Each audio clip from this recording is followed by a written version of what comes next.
mag-expire pa December 31, 2027. Alam mo, isulti ka rin na ito ha. Kalahinan sa kasal sa marriage.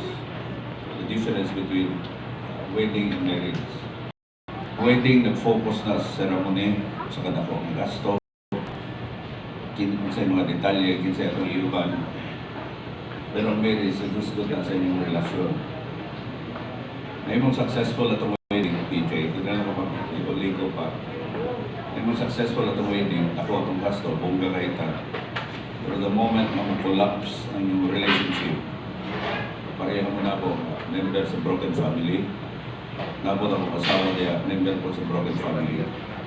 That's why, at the time ng kasal ko, idulot yun ako na ikabalo ko kung sa'y disaster sa kapamilya. Siguro yung mga broken family niya. So, pero mo tapos na yung istorya sa panag-uyak o nag-live-in ba mo. And then, masugod na mo biyahe. So, sa istorya ka, tulo na mo may musulat. Ang sa mugiya, pero kamang doon may musulat. Istorya na sa panagtiayo. Inatanda ka ng istorya, isulat niya, PJ. Dili war story, ha? Sige rin mga away. Tundong kami niyo na yung away. Hindi mo horror.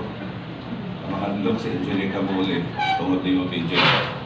A combination of both. Wala may perfect na marriage. Abandon na strong marriage. I'll go for a strong marriage kasi sa himpit. Dili ka himpit ni Mana, di ka himpit ng asawa Angelica, pero doon na himpit ng Diyos mo ba ninyo sa inyong biyahe.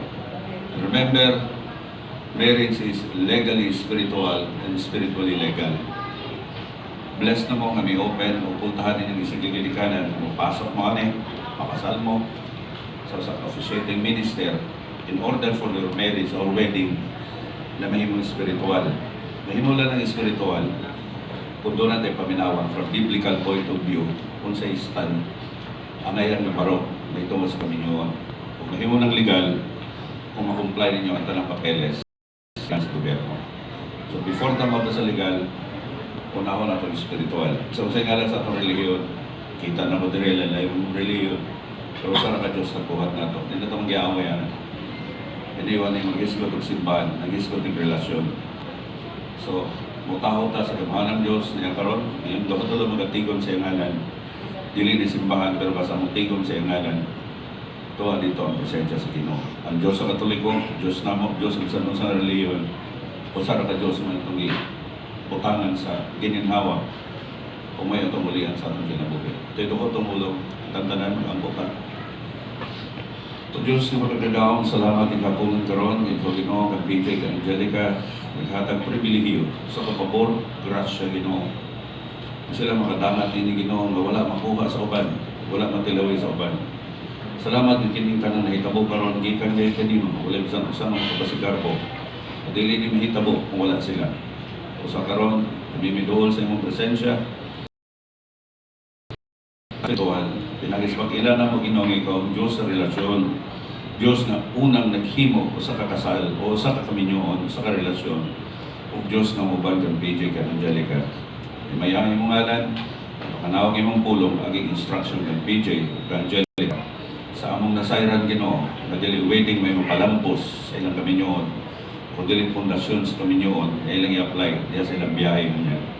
Tanan daw mo gimayamahan dawata, pinagi lamang sa ngalan ni Ginoo sa Kristo sa gawon sa Espiritu Santo. Ang tanan ng gingon, Amen. Likod tam Nixon. May hapon to sa isig ginikanan. Yung PJ na Angelica. Pero PJ, pwede, adjit na lang, adjit.